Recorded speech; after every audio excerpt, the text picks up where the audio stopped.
Good morning भाई लोगों। सबसे पहले तो आप सभी को दिल से धन्यवाद कि आप लोगों ने मेरे को इतना सारा प्यार दिया है। अब आप पूछ सकते हो कि सोनू भाई आप इतने दिनों से कहाँ थे, क्या कर रहे थे, आपके साथ क्या हुआ क्या नहीं हुआ।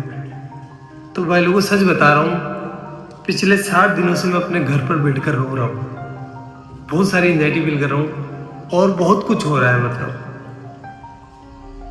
क्योंकि मेरी ज़िंदगी बर्बाद हो चुकी है।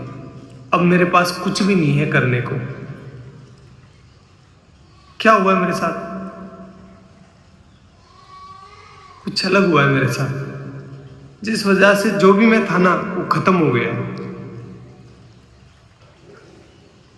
कैसे हुई है मेरी जिंदगी बर्बाद, ये जानना है आपको अगर, या फिर मेरे को मैं बताऊं कि मैं बता सकता हूं आपको कि मेरी जिंदगी कैसे बर्बाद हुई है, तो उसके लिए मेरी ज़िंदगी जाननी पड़ेगी कि सोनू ने स्ट्रगल करके क्या अपने जीवन में हासिल किया था और उसके पास अब वो नहीं है। सोनू जिंदा रहने के लिए भी संघर्ष करा है सोनू भाई ने, जिंदा रहने के लिए। तो मैं बताता हूँ आपको कि मेरी ज़िंदगी कैसी थी, तब आपको भी समझ में आएगा कि मैंने क्या खोया है और मैं ऐसा क्यों सोच रहा हूँ कि मेरी ज़िंदगी बर्बाद हो गई है।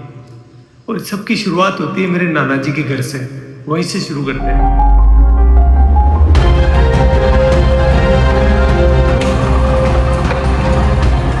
गाइस ये है मेरे नाना नानी का घर, जहाँ पर मेरा जन्म हुआ था।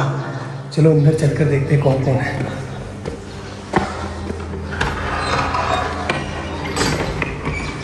गाइस मामी है, मामी से बात करते हैं।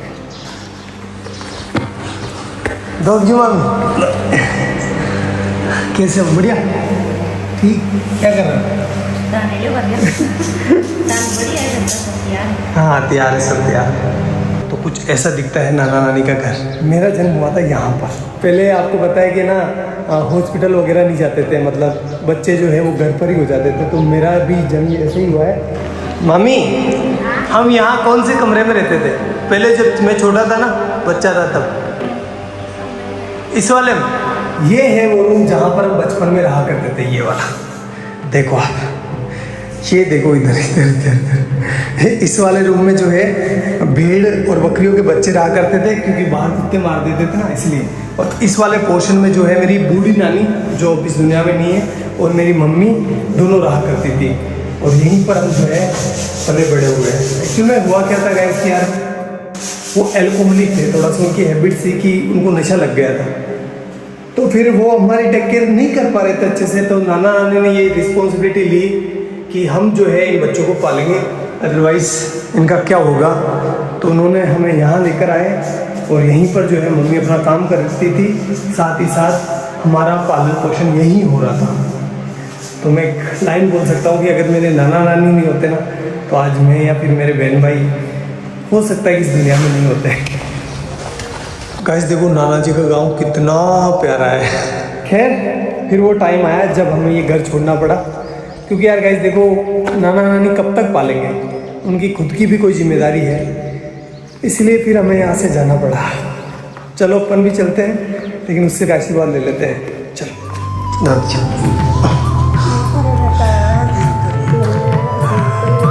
मेरी नानी है, आपको बाद में बताऊंगा इनके बारे में।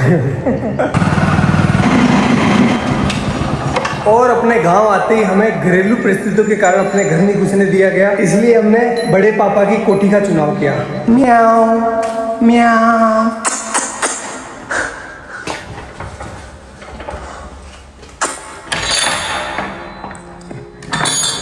तो भाई लोगों ये है हमारी कोठी, जहाँ पर हम 2 साल रुके थे। तो अगर मैं अपने 2 हाथ फैलाऊँ ना, इतना ही डिस्टेंस है, ज़्यादा नहीं है। इतनी ही इसकी लंबाई है और इतनी ही इसकी चौड़ाई है, ये देखो। और हाइट आप देख सकते हो, बस इतना ही है। मेरी हाइट थोड़ी कम है, इस वजह से यहाँ पर जगह भी कम रह गई थी। केवल यहाँ पर एक छोटा सा मचान बिछाने के लिए जगह थी। और ऊपर से जो है बरसात का पानी टिपकता नहीं था, बरसात का पानी गिरता था, क्योंकि ये छत है ना थोड़ी नीचे है। और यहाँ पर आप देख सकते हो नीचे जो इसका फर्श है ना, फर्श वो बना हुआ था गोबर और मिट्टी का। इस वजह से यहाँ पर कभी कभी सांप आ जाया करते थे, अपने घर बना लिया करते थे।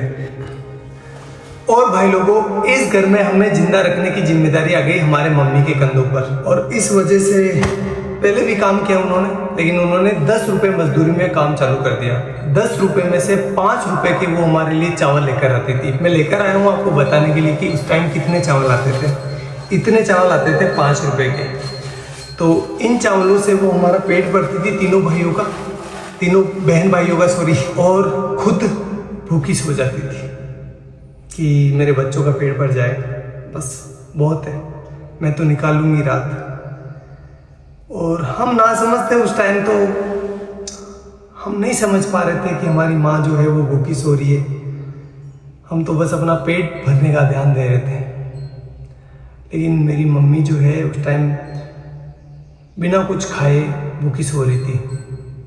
एक जो कटोरी होती है आटे की, उसको संभाल के रख रही थी कि जब बुरा टाइम आएगा तो मैं अपने बच्चों को खिलाऊंगी। खुद कुछ नहीं खा रही थी, एक टाइम खाना खाती थी पूरे दिन में वो, और कंटिन्यूस काम कर रही थी।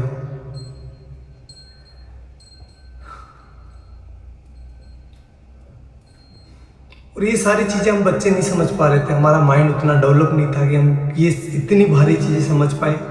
हम तो अपना पेट भरते, खेलते और अच्छे थे। मम्मी को ही पता है कि वो हमें कैसे जिंदा रख रही है।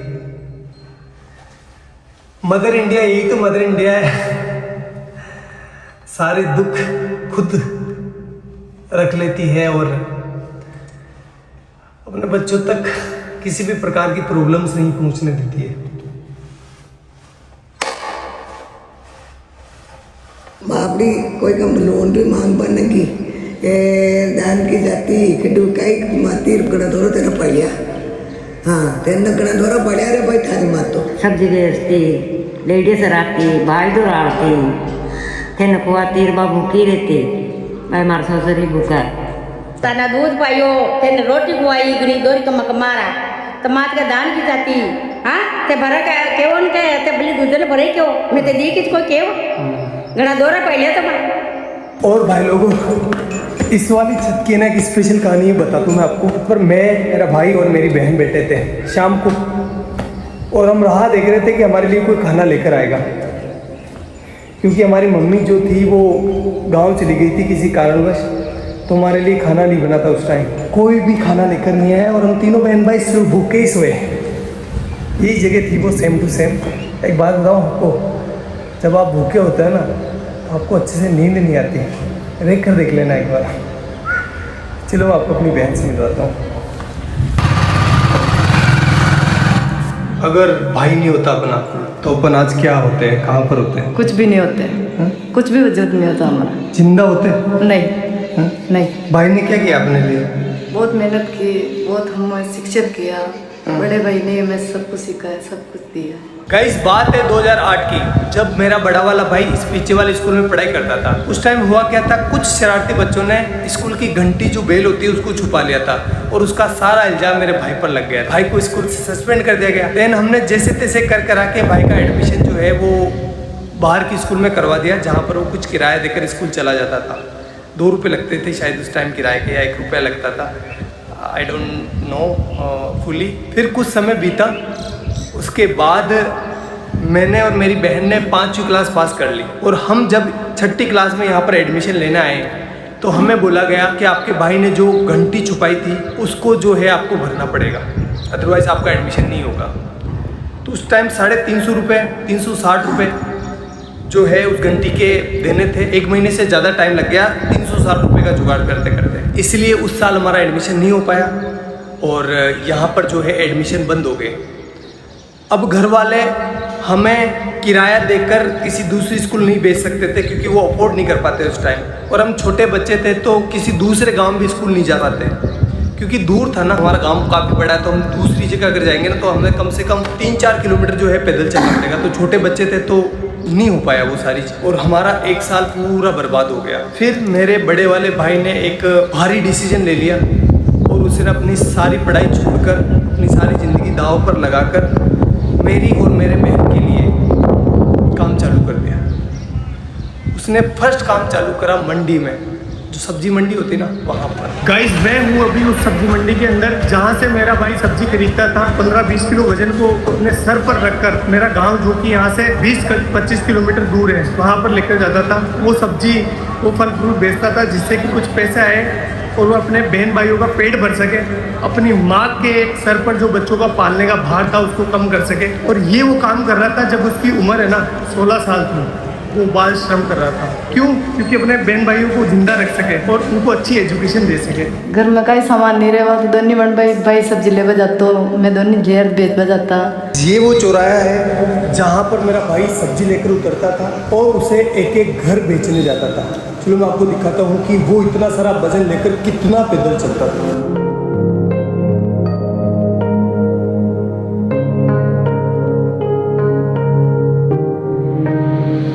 उस 20 किलो वजन को अपने सर पर रखकर इन घरों में घूम घूम कर सब्जियां बेचता था। इस काम में कुछ लोग पैसे नहीं देते थे, मतलब सब्जियां उधार ले लेते थे और फिर बोलते थे कल ले लेना, परसों ले लेना। भाई लोगों एक बार की बात है, सामने जो बाबूजी महाराज का मंदिर दिखाई दे रहा है ना, उनके बारे में हमें ऐसा बताया गया, जो लड़के बैठे होते हैं ना चौराहे पर, बदमाश नहीं बदमोश, उन्होंने ऐसा बोला कि मेला है बाबूजी महाराज का, तो इस दिन इस डेट को बाबूजी महाराज का मेला है तो तुम अपनी सब्जी और फल फ्रूट लेकर आ जाना यहाँ पर। तो हमने सोचा अच्छा है कि हमारा जो है फल फ्रूट बिक जाएगा और हमारा कुछ बेनिफिट हो जाएगा। हम आए तीनों बहन भाई, तो यहाँ पर आकर देखा तो कोई मेला नहीं था और उन्होंने थोड़े से हमसे फल फ्रूट ले लिए और हमको डरा धमका के भगा दिया।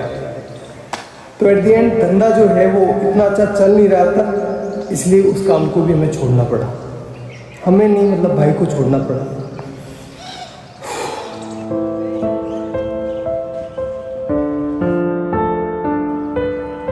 और गाइस फिर मेरे भाई ने खिलौनों की दुकान पर काम चालू कर दिया, जहां पर उनकी सैलरी थी 50 रुपये पर डे, यानी 1500 रुपये पर मंथ।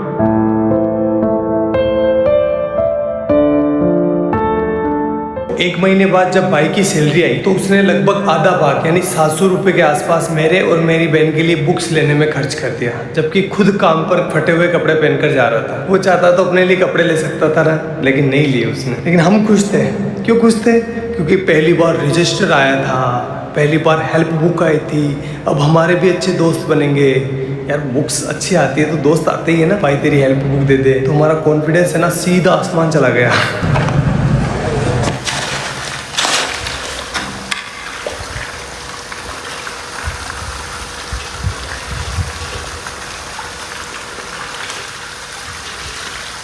भाई लोगों अब मेरी बारी थी, जो भी मैंने लिया है ना उसको वापस रिटर्न करने की, इसलिए मैं काम करने लग गया।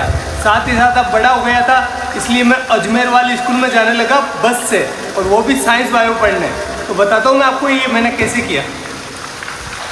गाइस ये जो सामने सीमेंट की फैक्ट्री देख रहे हो ना, इसकी दीवार बनाई है ये वाली, ये गाइस ये मैंने अपने हाथों से डलवाई है।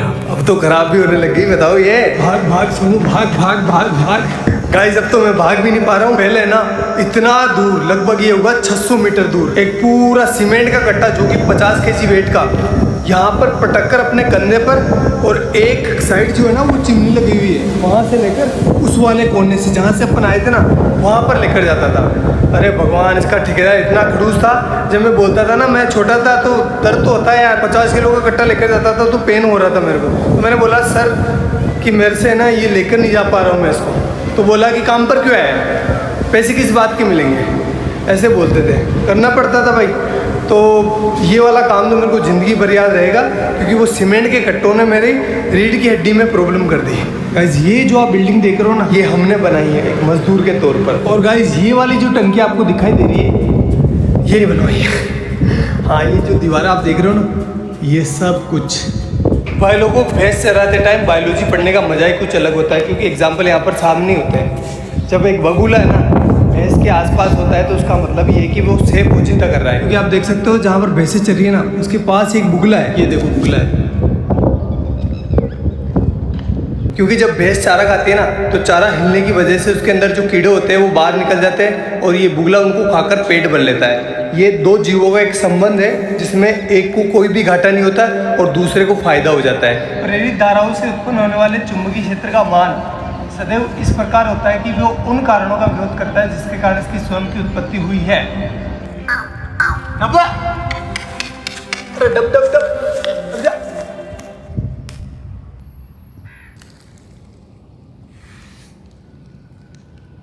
अब भाई लोगों, अब रिजल्ट का टाइम, लेकिन वो मैं यहाँ नहीं बताऊँगा, मैं बताऊँगा उस वाले पहाड़ के ऊपर। तो चलो चलते हैं। अरे काफ़ी घाटे हैं तो।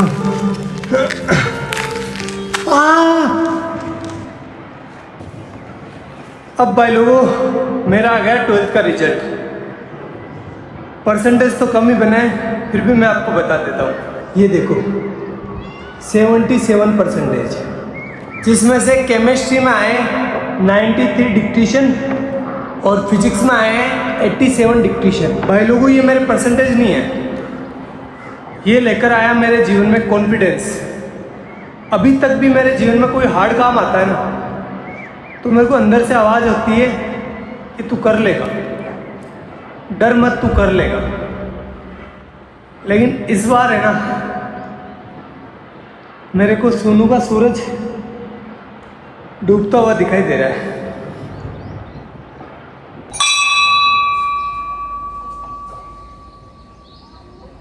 भाई लोगों, अब मैं टीचर बन चुका था। चलो क्लास लेकर आते हैं। भाई जनवर का अनसर्टेनिटी प्रिंसिपल, जिसके बारे में अपन बात करने वाले हैं। ठीक है, चलो बताओ कहाँ पर जाओगे। कि जब एक मार्कर मेरे हाथ से निकला ना, तो ऑटोमेटिकली आपकी नजर जो है मार्कर के ऊपर होती हुई आपको पता चल गया कि मार्कर कहाँ जा रहा है, इसकी पोजीशन पहले ये कहाँ पर है वो पता है, और इसकी स्पीड पता है, और ये किस डायरेक्शन में जा रहा है पता है। तो अपन इसका पाथ डिसाइड कर सकते हैं। एक इलेक्ट्रॉन को ये वरदान दिया है भगवान ने, साथ रखा, जा बेटा जा, इस दुनिया में जा, और तेरी है ना कोई इंसान एक टाइम पर ना तो तेरी पोजीशन, मतलब दोनों को एक साथ पता नहीं हो सकता। फिर ऐसे करते करते मैं टीचर बन गया, और मेरे पास बहुत काम था। 3-4 कोचिंग ऑफलाइन जाता था, 1-2 ऑनलाइन थी, मतलब मस्त। और जो भी चीज़ें मैंने अपने परिवार के लिए सोची थी, भाई के लिए, मम्मी के लिए, वो मैं कर रहा था अच्छे से, कोई दिक्कत नहीं थी। उसी टाइम मेरे पास आया भैया का कॉल, सीधा टीम से भैया का कॉल। इतना खुश हो गया था मैं यार, भैया का, इतने बड़े आदमी का कॉल डायरेक्ट आया था मेरे पास। तो फिर भैया का कॉल आया, और भैया ने बोला मेरे को, सोनू यार हमारे यहाँ पर है ना एक साइंस की लड़के की डिमांड है, तो तू आ सकता है क्या। मैंने बोला ठीक है भैया, मैं कर लूँगा, कोई दिक्कत नहीं है। तो फिर मैंने वहाँ पर मतलब ऑफिस में पार्ट टाइम जॉब चालू कर दिया। 2-3 घंटे के लिए जाता था, केमिस्ट्री से रिलेटेड और फिजिक्स से रिलेटेड, मतलब ऑल ओवर साइंस का काम मैं संभालने लगा। और ऐसे करते करते करते करते 2 महीने निकले। 2 महीने के बाद भैया ने आगे से बोला मेरे को कि सोनू तो ऐसा कर, फुल डे ज्वाइन कर ले, सारा दिन काम कर, और पॉसिबल है तो कर ले।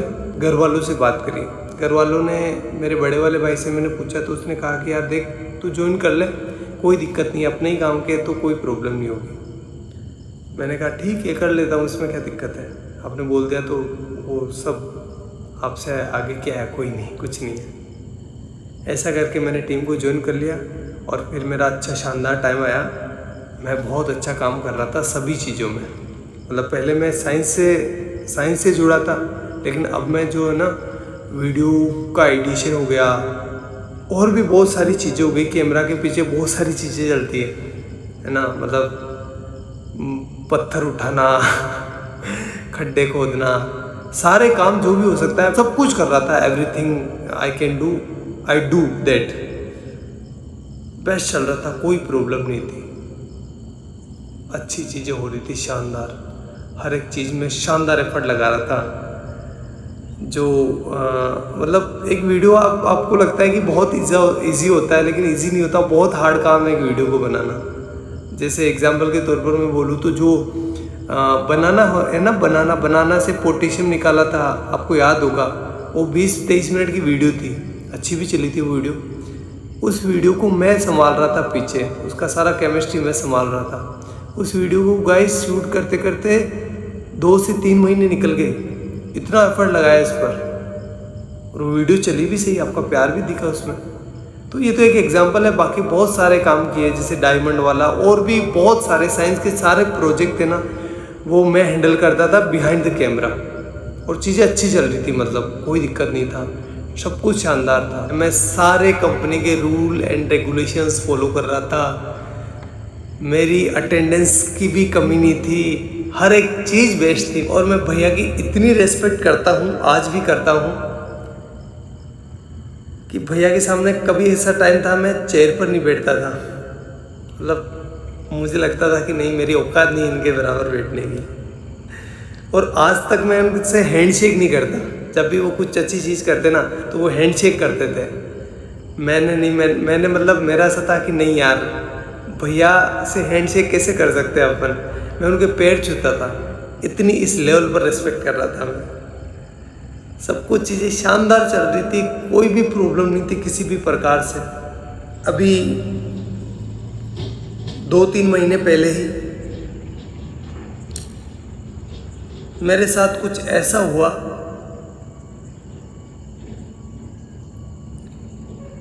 कि मैं अब आपको अभी तो आपको बता नहीं सकता। मैं पता नहीं कौन सी ज़िंदगी से निकल के आया हूँ, मेरे ये दिन कैसे निकले हैं मैं ही जानता हूँ। वो तो आप लोगों का प्यार है और घर वालों का प्यार है, लेकिन मैं एक बहुत हार्ड टाइम से निकला हूँ। तो मैं कुछ बोलकर क्योंकि मेरी मेंटल हेल्थ और मेरी इमोशनल हेल्थ दोनों ही ठीक नहीं अभी। मैं और इसको ख़राब नहीं करना चाहता। और अब जो है मेरी ज़िंदगी ख़राब हो गई है, बर्बाद हो गई है पूरी। ना तो मैं टीचिंग का रहा, ना मैं यूट्यूब का रहा। और सच बता रहा हूँ भाई लोगों, कुछ लोगों के मन में कुछ भी आ सकता है, लेकिन मैंने किसी को धोखा नहीं दिया है। मैंने सिर्फ एक बार मौत को धोखा दिया था, जब मेरे को पानी में फेंक दिया गया था, छोटा था तब। तो उस टाइम मैं मरने से बचा था, बड़े वाले भाई ने बचाया था मेरे को। तो उस टाइम मौत को धोखा दिया है मैंने। बाकी मेरी ज़िंदगी में मैं किसी को सोच भी नहीं सकता। मतलब मेरी ज़िंदगी खराब हो गई है, पूरी बर्बाद हो गई है, मैं कहीं का ना रहा।